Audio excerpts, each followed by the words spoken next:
Vamos a orar para así iniciar la predicación de esta mañana. Señor, adoramos tu nombre, te glorificamos, Señor, gracias te damos por tu misericordia y tu bondad, Señor. Gracias por Cristo, gracias por la cruz, gracias, Señor, porque nos hiciste el objeto de tu amor. Ayúdanos, Señor, a ver en tu palabra, Señor, lo que necesitamos ver y saber, Señor, para nosotros tener un comportamiento digno que glorifique tu nombre, Señor. Que nosotros podamos entender que somos pecadores, que estamos en guerra interna con el pecado, pero que nosotros debemos glorificar tu nombre por encima de nuestra concupiscencia y que nosotros debemos honrarte con todo lo que hacemos y todo lo que decimos. En el nombre de Jesús. Amén. Vamos a leer en Gálatas, a continuar lo que nos queda de Gálatas, capítulo 5. Vamos a leer desde el 16, los versículos que ya hemos visto. Y hoy solo trataremos de ver el versículo 19 al 21, pero vamos a leerlo desde el 16 para que podamos tener todo el contexto de esta parte. Dice el texto: digo pues, andad en el Espíritu y no satisfagáis los deseos de la carne, porque el deseo de la carne es contra el Espíritu y el del Espíritu es contra la carne, y estos se oponen entre sí, para que no hagáis lo que quisiereis. Pero si sois guiados por el Espíritu, no estáis bajo la ley. Nuestro texto de hoy. Y manifiestas son las obras de la carne, que son adulterio, fornicación, inmundicia, lascivia, idolatría, hechicería, enemistades, pleitos, celos, ira, contienda, disensiones, herejías, envidia, homicidios, borracheras, orgías y cosas semejantes a esta, acerca de las cuales os amonesto, como ya os lo he dicho antes, que los que practican tales cosas no heredarán el reino de Dios. Cuando nosotros hablamos de los deseos de la carne, nosotros estamos hablando de esos deseos que son fruto de la condición humana no redimida. El cristiano, dicho de otra manera, el ser humano, el que no es cristiano, tiene una naturaleza no redimida e inclinada en su totalidad al pecado, a diferencia del cristiano que es redimido y aunque tiene una inclinación hacia el pecado, el cristiano puede luchar contra ese deseo pecaminoso porque Dios, por medio del Espíritu Santo que mora en el creyente, le da la facultad de poder tener esa guerra interna entre él y sus deseos pecaminosos. Son deseos que están en contra de lo que es el deseo espiritual. El deseo carnal está en contra del deseo espiritual y podemos decir, o decirlo más simple, lo que agrada a Dios y lo que no agrada a Dios, para que podamos todo entender. Y aquí nosotros podemos ver que las obras de la carne son evidentes y es lo que vemos en este texto y el problema que tiene el hombre en sentido general no es un problema externo, no es un problema que tenemos que verlo hacia afuera, sino que es un problema que nosotros tenemos que verlo hacia adentro. El problema del hombre es un problema interior, es dentro del hombre que está.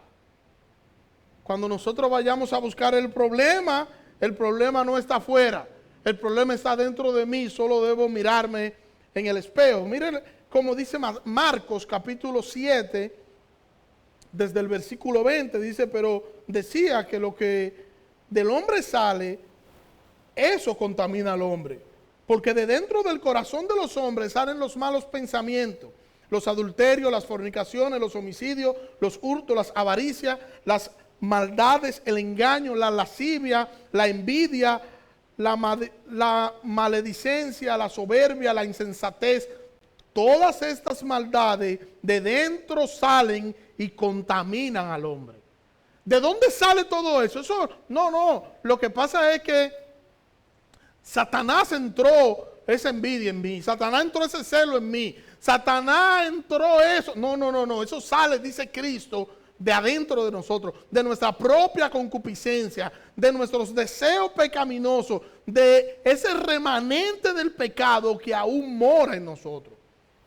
Si nosotros vamos a Génesis capítulo 6, nosotros vamos a encontrar en Génesis capítulo 6 que el Señor nos dice allí que le dolió en el corazón haber hecho el hombre sobre la faz de la tierra, porque los designios de los pensamientos del hombre eran de continuo el mal. O sea, lo único que el hombre hace es pensar en cosas pecaminosas, es maquinar pecado. Y cuando el hombre hace algo que es aparentemente bueno, no es bueno. No lo es. Porque para algo ser bueno, ese algo debería apuntar a la gloria de Dios. Y si no apunta a la gloria de Dios, aunque parezca bueno, no lo es. ¿Por qué? Porque ¿quién determina lo que es bueno y lo que es malo? Dios. Ahora, ¿por qué Dios determina eso? Bueno, porque Él es la fuente de toda bondad, de toda verdad y de toda justicia. Él es la fuente, Él es quien determina absolutamente todo. Él es el estándar de toda moral y de toda justicia. Él diseñó su mundo y no solo lo diseñó, sino que creó el manual, creó las leyes para que su mundo se pueda regir. Y es una razón para nosotros no confiar en nosotros. Nosotros debemos o deberíamos depositar todo lo que nosotros somos en Cristo, porque nosotros no somos confiables. Hermano, nosotros no somos confiables. Amén. Y cuando digo que nosotros no somos confiables, estoy diciendo que nuestras emociones no son confiables. Nosotros hoy estamos de una manera y mañana estamos de otra. Y lo que nos provoca gozo hoy, mañana nos provoca tristeza. Nuestras emociones no son confiables, nuestras emociones son fluctuantes. Y un día estamos de una manera y otro día estamos de otra forma. Somos fluctuantes. Hoy sentimos una cosa y eso que sentimos hoy, mañana ni nos inmuta. Y es por eso que nosotros debemos ajustar nuestras emociones a las Escrituras. Y es por eso que nosotros debemos examinarnos y examinarnos a la luz de las Escrituras.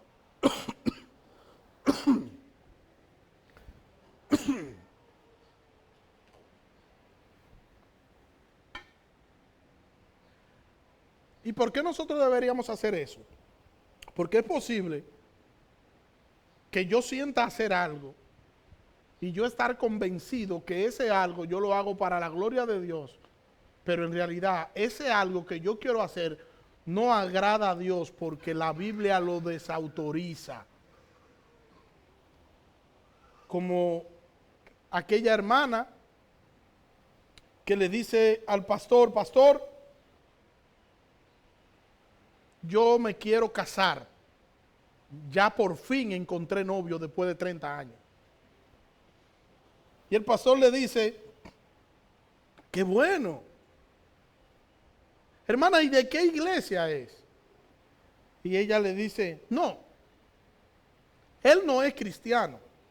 Hermana, ¿y se casará con un inconverso?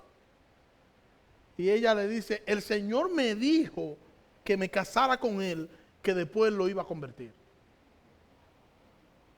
Y el pastor le dice: pero ya el Señor dice en su palabra que nosotros no podemos hacer yugo desigual con los impíos. Mire a ver qué Dios fue que le habló. El problema es que para yo saber que la Biblia dice eso, yo tengo que conocer las Escrituras. Si yo no conozco la Escritura, yo no voy a conocer lo que dice la Biblia en torno a eso. Entonces, nosotros como creyentes debemos llevar nuestras emociones a las Escrituras y debemos filtrar nuestras emociones con las Escrituras. Nosotros somos muy dados a nosotros acomodar las cosas cuando nosotros sentimos que algo nos conviene. Y estamos convencidos que ese algo nos conviene. Y justificamos que eso nos conviene. Y buscamos personas para decirle lo que vamos a hacer. No para que esa persona nos diga lo contrario, sino para que esa persona simplemente nos diga lo que queremos escuchar. Hazlo, que eso es de Dios. Y a veces decimos, no, yo no le voy a decir al pastor, porque si le digo al pastor me va a decir que no. Y eso no es lo que yo quiero escuchar. Eso se llama tratar de manipular los resultados, porque nosotros entendemos que porque yo lo quiero y porque es mi deseo va a funcionar bien, porque nosotros queremos que suceda la cosa, que todo suceda exactamente como nosotros lo hemos planificado.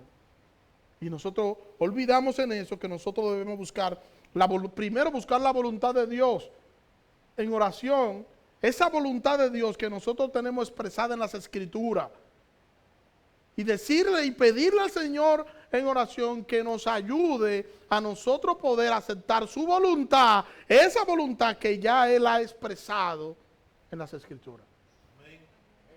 Pero es más sencillo nosotros orar y despertarnos al otro día lleno de emoción, hacer lo que nosotros queremos y lo que nosotros nos inclinamos, y después que hacemos lo que nosotros queremos hacer, entonces decimos, Dios me dijo que lo haga. Y cuando fracasamos, decimos, yo fracasé, Dios es que tiene la culpa.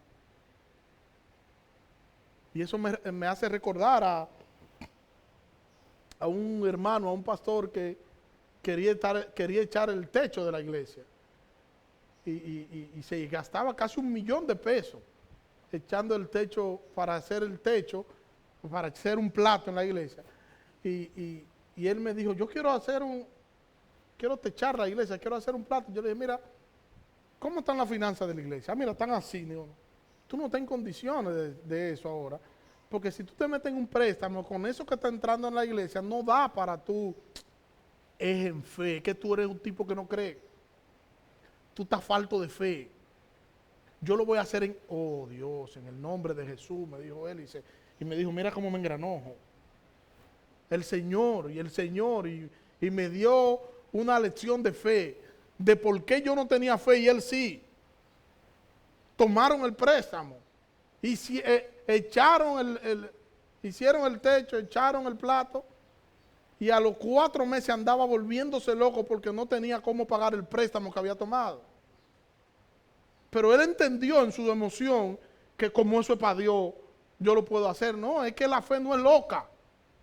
No es una locura, no es que tú te pares allá afuera y digas, yo quiero un Mercedes y lo voy a ir a pisar y es mío ya. No, es que las cosas no funcionan así. Es que no es lo que nuestras emociones nos dicten, lo que nosotros debemos hacer ciegamente. Es lo que nos diga la palabra de Dios. Y a quien nosotros debemos ser fieles es al Señor, no a nuestras emociones. Pero lo que nosotros queremos no es siempre lo que nosotros deberíamos hacer. Nosotros queremos ser escuchados. Nosotros queremos que digan, wow. Pero Daniel es tipo usado por Dios. Dios lo usa terriblemente. Y cuando nosotros escuchamos eso, ¿ustedes saben qué sucede cuando nosotros escuchamos eso? El ego. Nos sentimos grandes, abombados así. Y no, porque es que tú sabes. Y entonces nosotros empezamos a juzgar a los demás y empezamos a creernos que yo sí, que el otro no, y empezamos a ver a los demás inferiores a nosotros y nos olvidamos que aquí no hay nadie inferior, todos somos consiervos. La diferencia es que hay uno que tiene una función, que hay otro que tiene otra función, pero aquí todos somos iguales. ¿No es así? Todos somos iguales. Pero cuando nosotros andamos detrás de nosotros perseguir nuestras emociones, entonces nosotros fracasamos. Deberíamos ser guiados por las Escrituras, debería ser la Biblia nuestra regla de fe y de conducta, y nosotros deberíamos entender en medio de eso que nosotros tenemos una lucha interna y constante con nuestro propio pecado, que nosotros vamos a sentir con mucho deseo hacer cosas que no agradan a Dios. Y vamos a sentir con mucho deseo hacer cosas que no agradan a Dios, que me agradan a mí. Y yo voy a decir cosas que a mí me agradan y yo voy a decir, no, yo hago eso para Dios, no, yo lo hago para mí. Porque a mí me gusta, y lo que a mí me gusta no necesariamente es lo que agrada a Dios. Yo critico y a Dios le gusta que yo critique. No, pero yo no estoy criticando, yo estoy comentando. Y le cambiamos los nombres a las cosas. Mira, no es criticando a Wilfredo que yo estoy. Pero tú viste.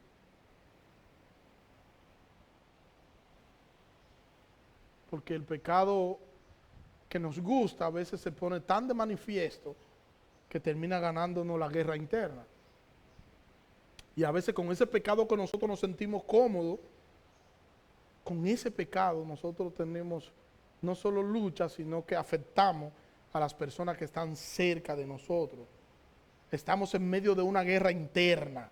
Y esa guerra interna a veces, o casi siempre, termina afectando a las personas que están más cerca de nosotros.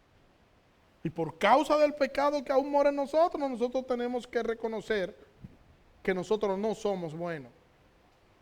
Hermanos, no somos buenos.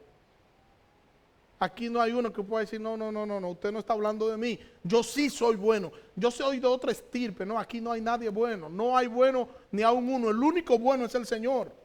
Si el Señor nos dejara a nosotros hacer como nosotros queremos, hermano, nosotros solo apuntáramos hacia adentro, hacia nosotros, hacia nuestro ego, hacia nuestro beneficio, hacia lo que nosotros queremos, hacia lo que nos conviene, y nos olvidamos que tenemos que amar al prójimo como a nosotros mismos, y que de al lado de nosotros hay alguien a quien yo debo mirar, a quien yo debo orar, a quien yo debo ayudar, a quien yo debo soportar, a quien yo debo amar por causa de Cristo. Tenemos que reconocer entonces que nosotros no somos tan buenos como parecemos. Que parecemos buenos. Que usted me mira y usted dice, el pastor es un hombre bueno. No, yo no soy bueno. Usted puede decir, él es buen mozo. Yo digo, sí. Estamos de acuerdo. Ahora, bueno no. Bueno hay un solo y es el Señor. Nosotros somos los creyentes, lavados con la sangre de Cristo, lo que cantamos, lo que admiramos la cruz, lo que vamos al pie de la cruz, lo que no nos acostamos sin orar y decimos y descansamos en el Señor. Y somos los mismos que hacemos juicio de valor. Lo mismo que pensamos mal del otro sin tener ningún tipo de justificación, que muchas veces sin tener ni siquiera un motivo pensamos mal del otro y atacamos al otro y no tenemos consideración de nuestros hermanos. ¿Somos eso mismo? Y yo digo, no, mira, yo no quiero saber del hermano X, porque es que el hermano X, a mí no me gusta cómo camina. No me gusta la forma como se expresa. Es más, no me gusta cómo dice las cosas. Ese pantalón que tiene el pastor puesto hoy, qué mal le queda. Sin usted saber si el pastor no tenía más pantalones. Y era el único que tenía. Hubo una época, Abraham se va a acordar de esto bien. Hubo una época que yo tenía un solo par de zapatos. Yo le decía a los asesinos, ¿recuerda, Abraham? Yo le decía a los asesinos, porque con esos zapatos yo me ponía los pantalones cortos, los jeans, los de tela fina, los boxers, todo yo me lo ponía con esos zapatos. Por eso eran los asesinos. Y tenían 2 agujeros debajo. Y yo estoy diciendo 2 agujeros para que se escuche bonito. Tenían 2 hoyos, 2 troneras. Y una hermana dijo que yo la escuché, no fue que me lo contaron.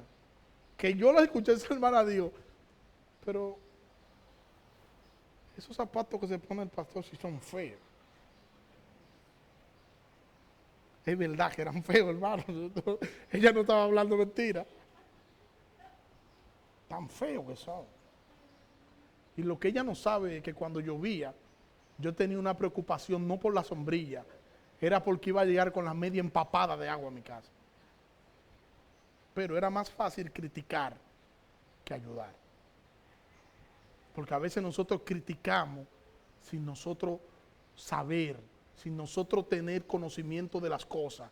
y criticamos porque queremos que las cosas sean como yo me lo imagino. Yo tengo 10 pares de zapatos y yo veo una gente con un par de zapatos medio, y yo digo, ¿por qué anda con esas cosas? No, si yo tengo mejor, yo debo tomar un par de zapatos y regalárselo a fulano, toma, y ya.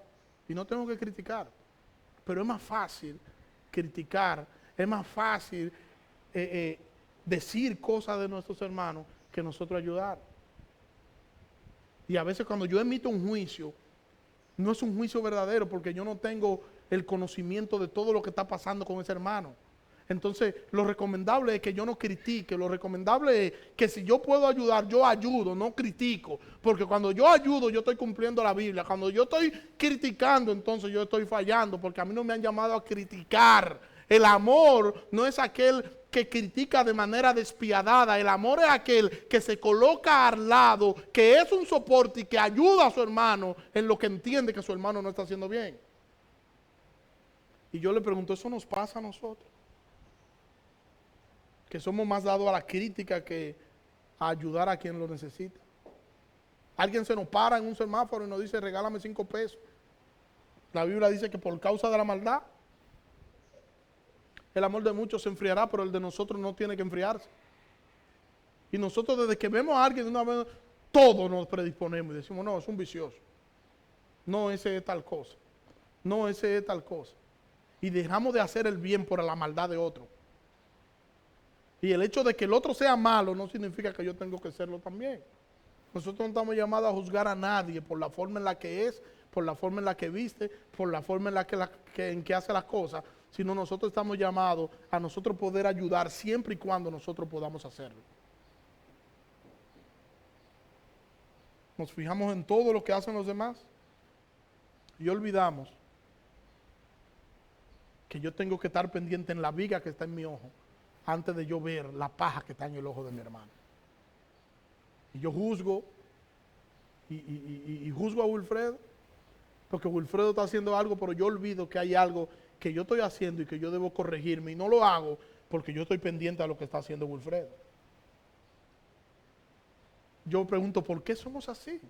¿No somos la iglesia de Cristo, los santos lavados con la sangre de Cristo? Igual que la iglesia de Corinto. La iglesia de Corinto, que Pablo la saluda en la salutación y dice los santos que están en Corinto. Y cuando tú lees la carta, tú dices, pero Pablo, ¿cómo que te equivocaste?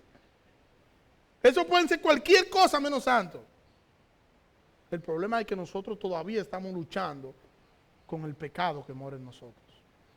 Todavía nosotros tenemos lucha con el pecado y no podemos ignorar eso. Porque si ignoramos eso, vamos a vivir de espalda a la realidad. Hay una lucha interna de nosotros con el pecado que se quiere imponer. Y hay una lucha entre lo que agrada a Dios y lo que no agrada a Dios dentro de cada uno de nosotros. Yo quiero que los demás hagan y tornen y viren, pero yo no hago absolutamente nada. Yo quiero que todo el mundo se comprometa, pero yo no me comprometo. Y Pablo entonces nos da una lista aquí de pecados que son fruto de la obra de la carne. Por eso él empieza diciendo que manifiestas son las obras de la carne, que son adulterio, fornicación, inmundicia, lascivia, idolatría, y etcétera, etcétera, etcétera. Lo primero que nosotros vemos en esta lista que nos da el apóstol Pablo son los pecados sexuales. Fíjense por dónde empieza el apóstol Pablo. Él pudo haber empezado con una lista al revés. No. Él empezó con los pecados sexuales. Y nos da un primer grupo aquí. Ese primer grupo que tiene que ver con las relaciones sexuales ilícitas. Adulterio y fornicación. Y aquí como que hace que como que hay un alto. Yo pudiera decir, hubo un silencio en el cielo, como que se escucha como el ambiente como con grumo. Porque no nos gusta hablar de eso. ¿Verdad que no? No nos gusta hablar de ese tipo de cosas. Y hablar del adulterio, de la fornicación, hablar de las parejas, decir que las parejas deben contribuir con la pureza sexual de su cónyuge. Yo debo contribuir con la pureza sexual de Brahmi debe contribuir debe contribuir con la pureza sexual mía porque es un asunto de dos. Aunque cada quien de manera particular debe procurar mantenerse sano sexualmente. Pero como ayuda idónea que nosotros somos, debemos colaborar con esa santidad sexual. ¿Cómo? ¿Cómo colaboramos? Bueno, haciendo lo que dice la Biblia, no negándonos el uno al otro, manteniendo el uno al otro satisfecho. Ustedes saben que no es un cuento el hecho de que algunas mujeres, aquí en esta iglesia no hay, siempre les duele la cabeza. Siempre están enfermas a la hora de acostarse a medianoche para que sus esposos ni siquiera intenten tocarla. Se comportan como impías con esa actitud, porque la Biblia llama a la mujer a no negársele a su marido. ¿Enseña la Biblia eso?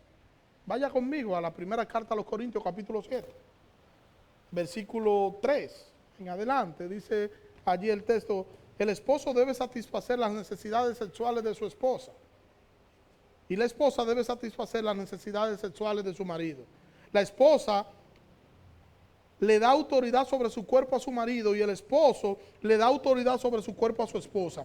No se priven el uno al otro de tener relaciones sexuales, a menos que los dos estén de acuerdo en abstenerse de la intimidad sexual por un tiempo limitado para entregarse más de lleno a la oración. Después deberán volverse a juntar a fin de que Satanás no pueda tentarlo por la falta de control propio. Estoy leyendo la Nueva Traducción Viviente. La Reina Valera dice: por causa del dominio propio. Y aquí nosotros volvemos a ver en esta carta a los Corintios lo que es el mismo tema que está tratando Pablo. Con el mismo grupo, Pablo está hablando de la pureza sexual. Y si estamos hablando de la pureza sexual en una pareja, yo reitero, eso es un asunto de dos. No es posible que una pareja dure un mes, que una esposa dure un mes para cocinarle a su esposo. El que tiene oído que oiga lo que el Espíritu le dice a la iglesia. Eso no es posible. Porque lo que tú lo estás llamando o tú la estás llamando a que la necesidad que tiene de comer no solamente se le incremente, sino que sea tentado por el diablo para que fuera entonces Satanás use esa debilidad para hacerlo caer. Es un llamado a la pureza sexual, sí. ¿Es individual el llamado a la pureza sexual? Sí. Pero como somos una pareja, y no somos dos, sino que somos una cuerda de uno, debemos cuidarnos el uno al otro. Yo me cuido en la calle, y uno trata de cuidarse en la calle, pero cuando tú sales bien comido de tu casa, tú tienes fuerza suficiente para tú decirle a una tentación, no. Pero tú estás bien comido. Dicen que el mal comido no piensa. Entonces, debemos cuidarnos, pero para cuidarnos tenemos que atendernos primero. Ni la esposa debe dejar de atender a su esposo, ni el esposo debe dejar de atender a su esposa. Amén. ¿Lo quieren así o lo quieren más claro? El compromiso es un compromiso de fidelidad. Y la esposa, que el hombre suele ser un poco más débil en ese punto, debe estar siempre pendiente de tenerlo satisfecho para que este hombre pueda enfrentar el pecado que mora en él. El problema del pecado del hombre no está afuera cuando él sale, está dentro de él. Él tiene una lucha con eso, tiene una lucha con la pornografía, tiene una lucha con un sinnúmero de elementos que están a ley de un clic, y tú lo vas a ayudar simplemente satisfaciendo las necesidades de ese que es tu marido, que es tu esposo. Porque cuando habla de la pureza también aquí sexual, está hablando también en contra de la pornografía, que es parte del paquete. Es pecado y es peligroso. Esto de la pornografía, sí. Y es tan peligroso, es tan adictivo. De hecho, yo estuve viendo un análisis que hacían unos psicólogos en torno al tema, y ellos decían que una imagen de esta puede durar hasta 20 años para salir de la memoria de alguien. 20 años. O sea, la pornografía es mala y es dañina por todo lo que implica. Dirán, bueno, hay adolescentes, aquí sí, los adolescentes deben saber que la pornografía es mala, que es pecado. Tienen que saberlo. Habla el apóstol Pablo, en la lista que nos da, el apóstol Pablo habla de la inmundicia, que esto de la inmundicia tiene que ver con una persona que hace cosas y que tiene cosas, y esas cosas lo hacen no acercarse a Dios. Con esos pecados que hacen alejarlo de Dios. A eso es lo que se está refiriendo el texto cuando habla de inmundicia. El inmundo está sucio, y esa es la idea que Pablo nos da aquí en este texto. Una persona sucia es una persona inmunda, porque esa suciedad, eso es lo que coloca una barrera entre él y Dios.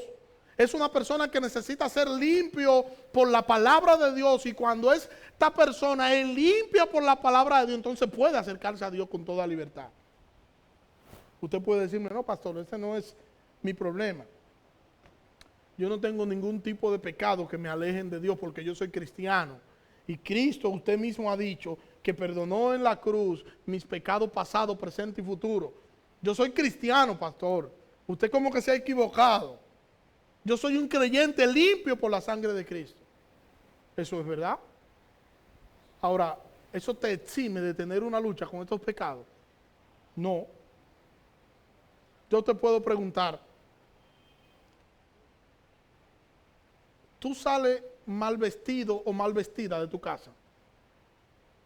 Cuando tú vas a trabajar en la mañana, ¿tú te preocupas por ponerte algo que te represente? ¿Verdad que sí? ¿Verdad que sí? Ahora, ¿cuántas veces tú has salido de tu casa sin orar?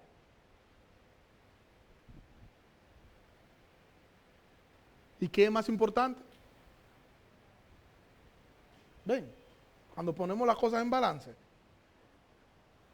¿cuántas veces? Yo podría decir que desde que nos levantamos nosotros tomamos el celular y comenzamos a navegar en las redes sociales, ¿no es así?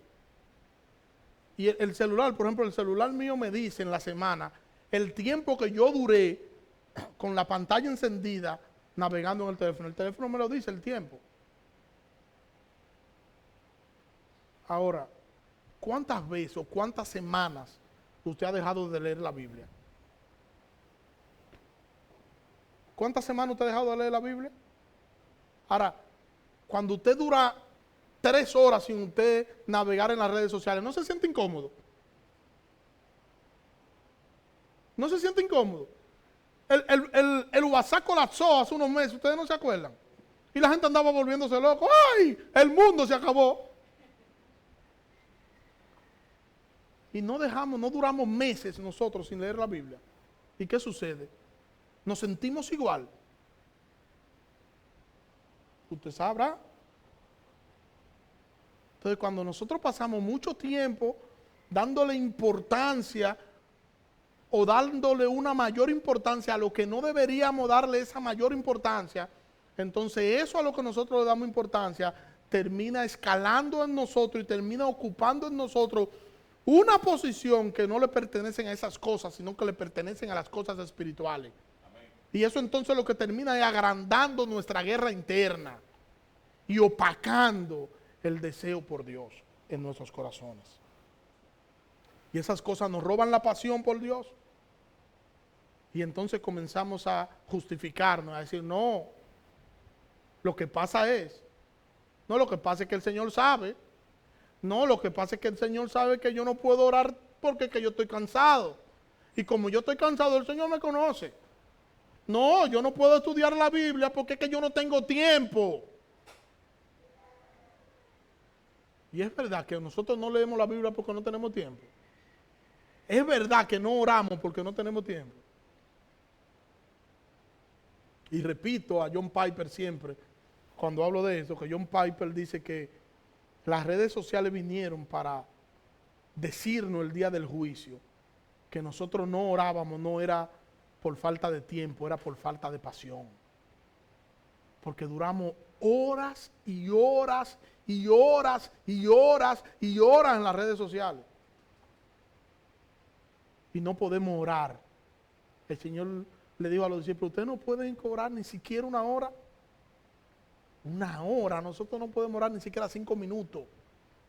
Porque orando estamos diciendo, ¿y qué habrá subido el pastor en su TikTok? Porque somos TikTok ahora.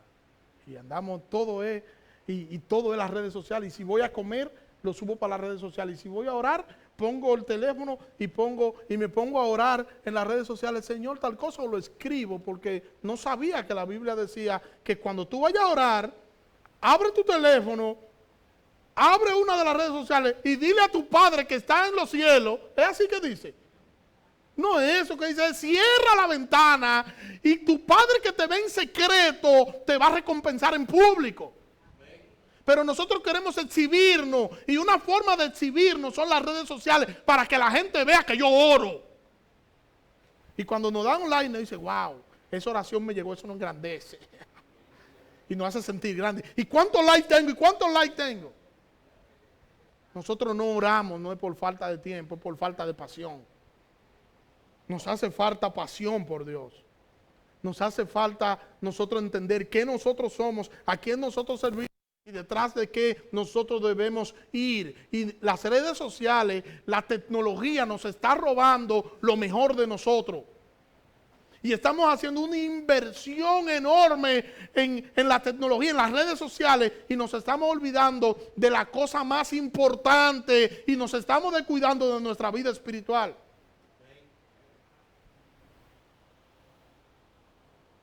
Está la lascivia. La lascivia que tiene que ver con el exceso y con la falta de control.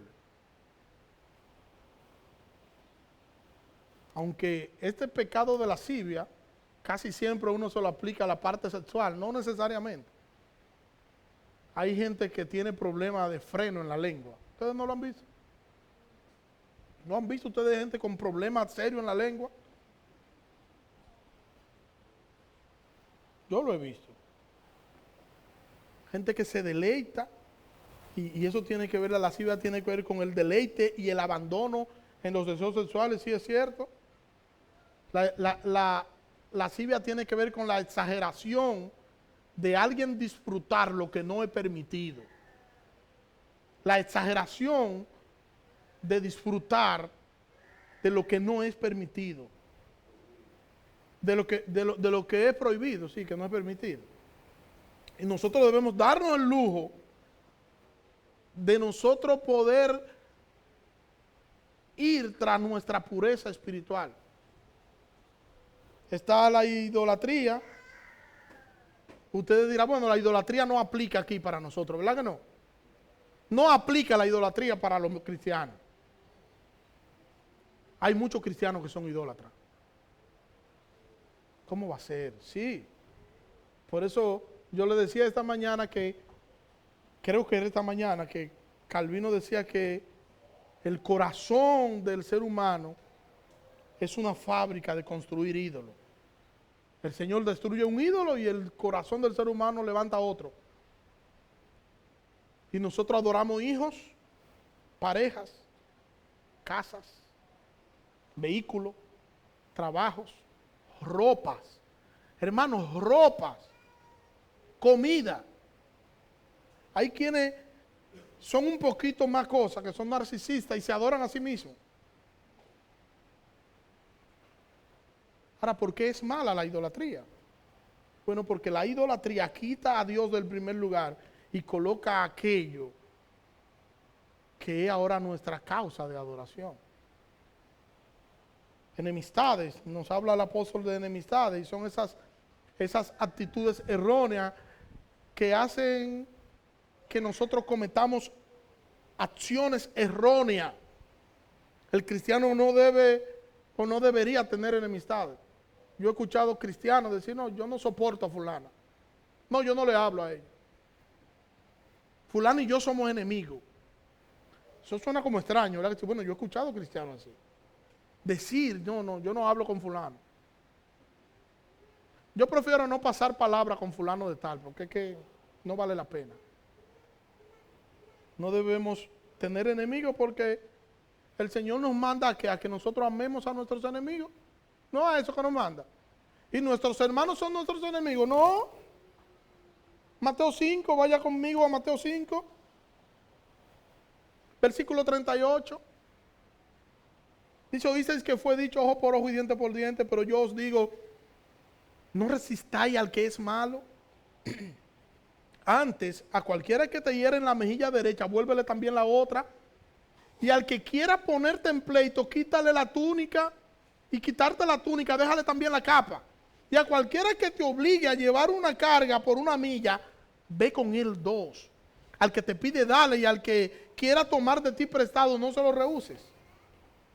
Oíste que fue dicho, amarás a tu prójimo y aborrecerás a tu enemigo. Pero yo os digo, amad a vuestros enemigos, bendecid a los que os maldicen, haced bien a los que os aborrecen, y orad por los que os ultrajan y os persiguen, para que seáis hijos de vuestro Padre que está en los cielos, que hace salir su sol sobre malos y buenos, y que hace llover sobre justos e injustos. Porque si amáis a los que os aman, ¿qué recompensa tendréis?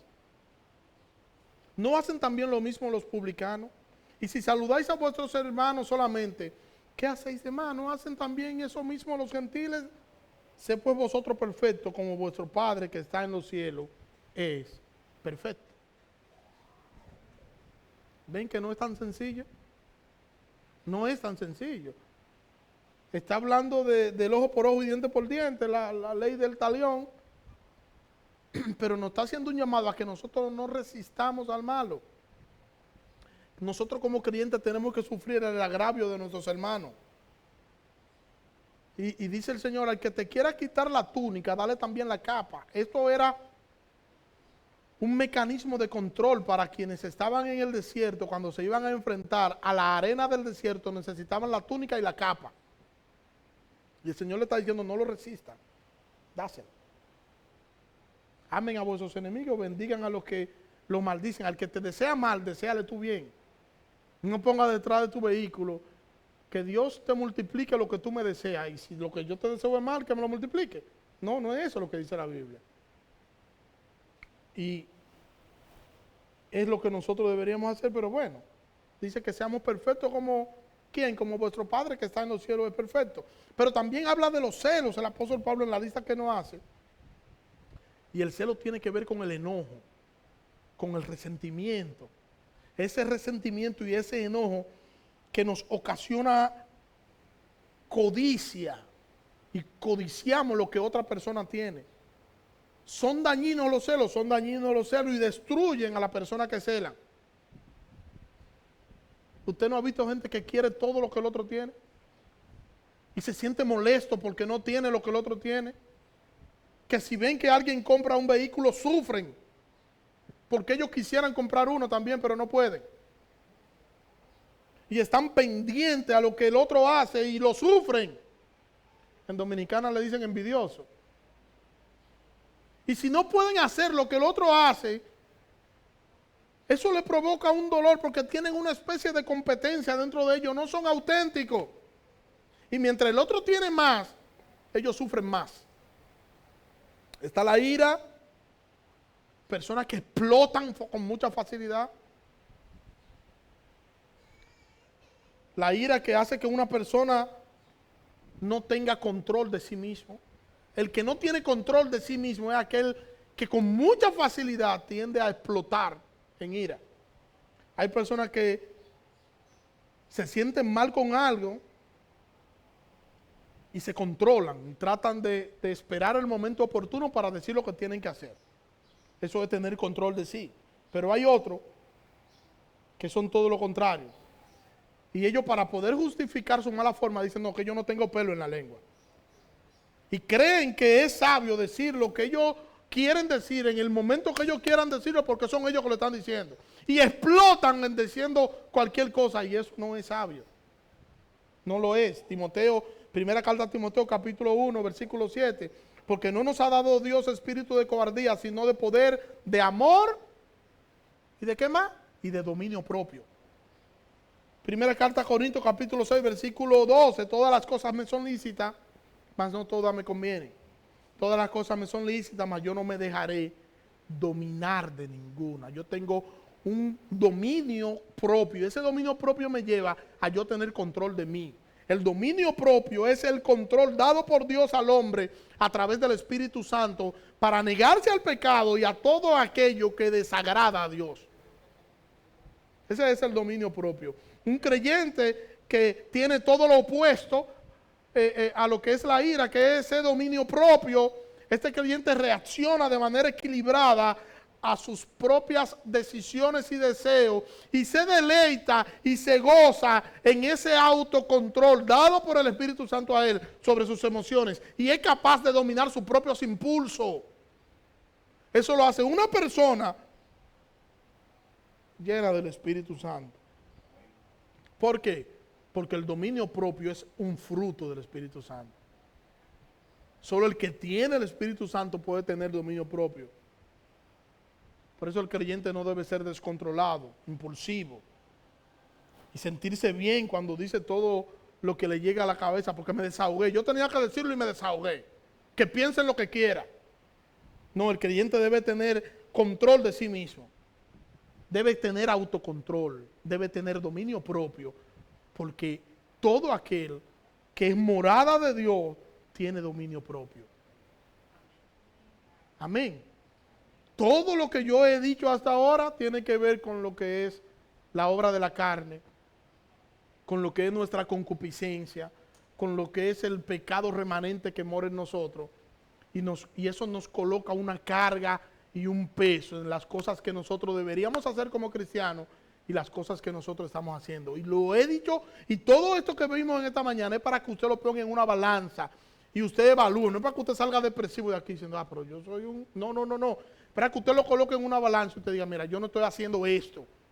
Y yo estoy haciendo tal cosa, pero yo debería hacer esto. Y yo tengo que honrar a Dios con todo lo que yo hago. Y yo debo tratar de que lo espiritual se imponga a lo carnal. Pero para eso yo tengo que llevar una vida consagrada a Dios. Porque el deseo de los medios de gracia que Dios ha provisto, yo desear esos medios de gracia, no va a surgir por arte de magia. Va a surgir porque yo tengo una entrega a Dios. Y cada día yo trabajo para yo poder acercarme a Dios en oración, para yo acercarme a Dios a través del estudio bíblico. Y ese trabajo va a provocar que cada día yo desee más a Dios. Amén. Que el Señor nos ayude a que nosotros podamos hacer así. Y a que nosotros podamos cuidar nuestra vida espiritual. Y que nosotros podamos entender que lo más importante para nosotros debería ser agradar a Dios en todo lo que hacemos y en todo nuestro accionar. Señor, gracias. Gracias por tu palabra, Dios. Ayúdanos a honrarte, Señor. Ayúdanos, Señor, a glorificarte. Ayúdanos a entender, Señor, que tenemos una lucha interna con el pecado. Y que esta lucha interna nos debe llevar a glorificarte, Señor, a través de todo lo que hagamos. No a justificarnos y abandonarnos a nuestros deseos pecaminosos, sino a entender que somos creyentes y que como tales debemos vivir vidas que te glorifiquen y que te honren a ti. En el nombre de Jesús, Señor. Amén. Dios le bendiga.